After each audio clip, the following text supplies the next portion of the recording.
All right, let's take a look at how we configure firewall rules. This is not for policies. I mean, policies is going to have something very similar, but with a few more options.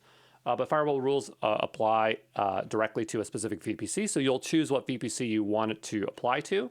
The key thing is setting the priority. What you need to remember is what takes priority, and the lower the number, the higher priority. You should probably work in thousands or hundreds so that you have flexibility when moving around these values.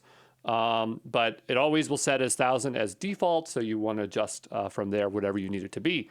You can set whether it's for ingress or egress, so it's either or, and you can say whether if it allows or denies based on the matching option.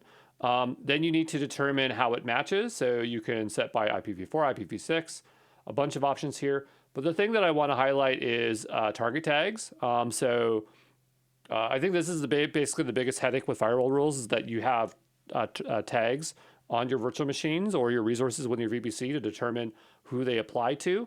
You don't have to use target tags, but generally you're going to have to. And so we're going to spend a little bit of time talking about that.